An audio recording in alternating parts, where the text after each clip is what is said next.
Surprise Megha.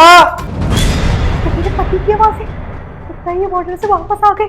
Megha, अरे प्रेम, मेघा, अरे कहाँ हो दोनों की दोनों? है मेघा, प्रेम कहाँ है?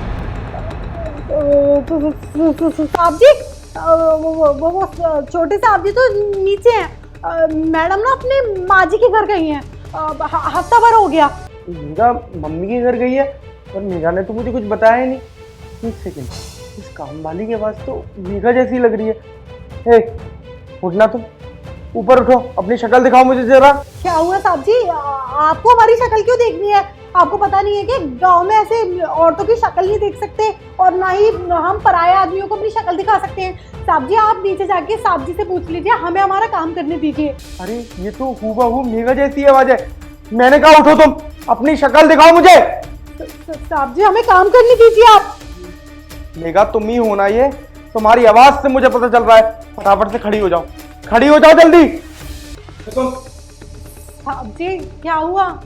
सही कद काटी, अपना चेहरा दिखाओ, चेहरा दिखाओ मुझे। साहब जी हम नहीं दिखा सकते, हमने बोला तो आपको। अरे मैंने कहा चेहरा दिखाओ अभी के अभी।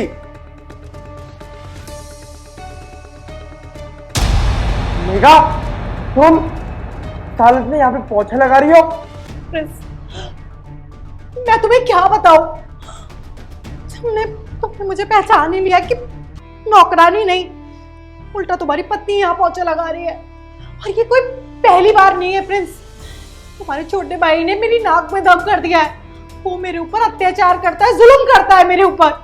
जब से तुम गए हो ना बॉर्डर पे, तब से ना यहाँ पर मेरी सिर्फ एक नौकरानी वाली औकात रह गई है। और वो मुझे मारता भी है, मुझे डराता भी है और मुझे धमकाता भी है कि अगर मैंने तुम्हें कुछ नहीं बताया तो वो तुम्हारे को ना जहर दे देगा। किधर है तू? तेरा पोछा लगा नहीं क्या अभी? 1 मिनट, अभी आया।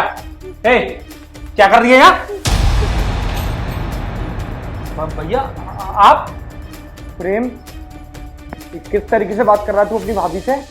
और इससे पोछा लगवाता है, घर के काम कराता है और अपनी माँ के समान भाभी को तू मारता है, पीटता है। और मुझसे तूने क्या बोल रखी थी कि भैया भाभी को मैं दुख नहीं पहुंचाना चाहता, मैंने घर पे 3 काम वाली लगा रखी है और उन सबके पैसे लेके खुद खाता है। मेरी पत्नी को यहाँ पे मार पीट करके काम कराता है। अरे नहीं भैया, आप गलत समझ रहे हो, ऐसा कुछ भी नहीं है। किसने भड़काया है आपको?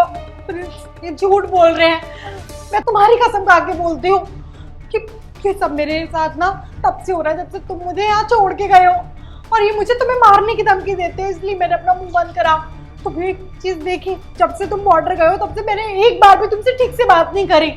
हमेशा जब भी तुम्हारा कॉल आया मैंने तुमसे डरते हुए बात करी, क्योंकि मेरा फोन भी इन्होंने जब्त कर रखा है ताकि मैं तुम्हें कॉल करके कुछ ना बता सकूं। अरे प्रेम, इतना गिरा हुआ आदमी है तू, मैंने कभी सोचा नहीं था। मैं ये सोचता था कि मेरा छोटा भाई अपनी भाभी को माँ के समान समझता है और उसे उसी तरीके से रखता है। और मुझे क्या मालूम था कि तू मेरी पीठ पीछे मेरी पत्नी को मारता है, पीटता है, उससे काम कराता है और मुझसे झूठ बोल बोल के पैसे ऐठ रहा है। तुझे ना मैं छोड़ूंगा। तूने मेरी पत्नी को जितने जख्म दिए ना, उससे ज्यादा जख्म मैं तुझे दिलवाऊंगा पुलिस वालों से।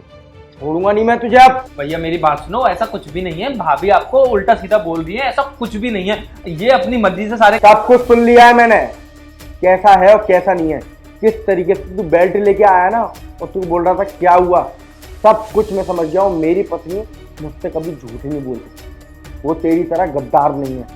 तू देखता जा, तुझे ना छोड़ूंगा नहीं मैं। और मेघा, इसको बढ़ावा देने में ना तुम्हारी भी गलती है। पहले दिन जब इसने ये सब किया था ना, तो मैं उसी दिन मुझे सब कुछ बताना था। कैसे बताती, मेरा फोन तक इन्होंने अपने पास रखा हुआ है।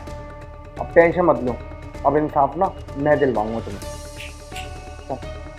आने चल चुपचाप यहाँ से। भैया मेरी बात तो चल रहा है कि यहीं पे तो ये मौत की घाट उतारो।